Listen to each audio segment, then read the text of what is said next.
चुनाव नजदीक, बढ़ गई धड़कनें। यूपी में 21% दलित वोट बैंक पर फिर सियासी जंग तेज हो गई है। सवाल बड़ा है कि क्या मायावती की वापसी की तैयारी अखिलेश यादव के पीडीए फॉर्मूले को झटका दे सकती है? जी हां, लखनऊ में बसपा की बैठक, मंच पर आकाश आनंद, संगठन को बूथ तक मजबूत करने की कवायद। क्या 2027 में फिर बदलेगा यूपी की राजनीति का गणित? नमस्कार, मैं हूं आपके साथ इंदिरा यादव। उत्तर प्रदेश की राजनीति में अगर किसी वोट बैंक को गेम चेंजर कहा जाए तो वो दलित वोट बैंक है।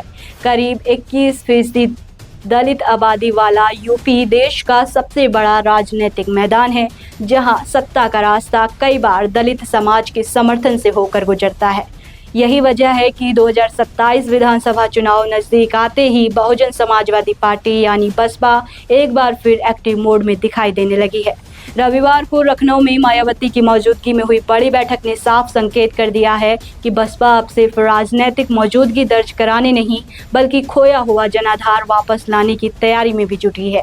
मंच पर भतीजे आकाश आनंद का मायावती के पैर छूना सिर्फ पारिवारिक तस्वीर नहीं, बल्कि राजनीतिक संदेश भी माना जा रहा। बसपा मिशन 2027 के लिए फिर से चुनावी मैदान में उतर चुकी है। आखिर क्यों अहम है 21% दलित वोट बैंक? यूपी की राजनीति में दलित वोट बैंक हमेशा निर्णायक माना गया है, खासकर जाटव वोट, जो लंबे समय तक बसपा की सबसे बड़ी ताकत बने हैं।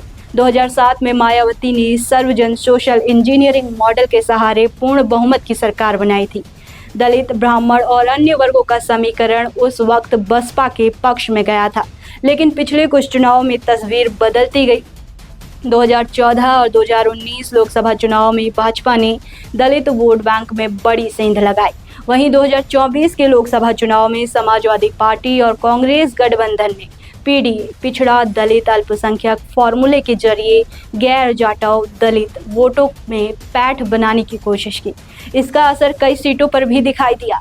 अब सवाल है कि अगर मायावती फिर अपने कोर वोटर को वापस लाने में कामयाब हो गई तो क्या अखिलेश यादव का पीडीए फॉर्मूला कमजोर पड़ जाएगा?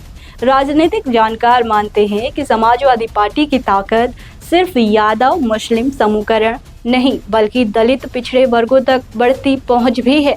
2024 के चुनाव में सपा ने गैर जाटव दलितों को जोड़ने की रणनीति अपनाई थी, लेकिन अगर बसपा फिर बूथ स्तर पर सक्रिय होकर दलित समाज में अपनी पकड़ मजबूत करती है तो इसका सीधा असर समाजवादी पार्टी पर पड़ सकता है। कारण साफ है कि बसपा और सपा दोनों भाजपा विरोधी वोटों के एक हिस्से पर दावा करती है, यानी अगर दलित वोट दोबारा बसपा की ओर लौटता है तो सपा का वोट प्रतिशत प्रभावित हो सकता है। कई सीटों पर यही अंतर जीत और हार तय करने वाला साबित हो सकता है। सूत्रों के मुताबिक बसपा अब संगठन विस्तार, बूथ मजबूती और पुराने कैडर को फिर एक्टिव करने की रणनीति पर काम कर रही है।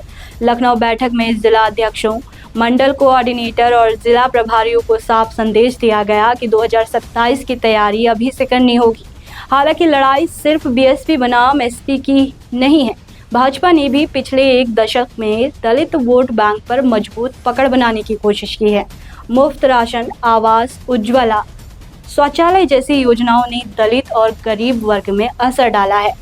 यही वजह है कि 2027 का चुनाव सिर्फ जाति समीकरण का नहीं, बल्कि वेलफेयर बनाम सामाजिक प्रतिनिधित्व की लड़ाई का भी हो सकता है।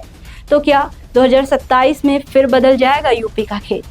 जी हाँ, यूपी की राजनीति में कई बार ऐसा हुआ है जब चुनाव से ठीक पहले नतीजे बदल गया। 2007 में मायावती ने सबको चौंकाया था। 2012 में अखिलेश यादव ने सत्ता हासिल की।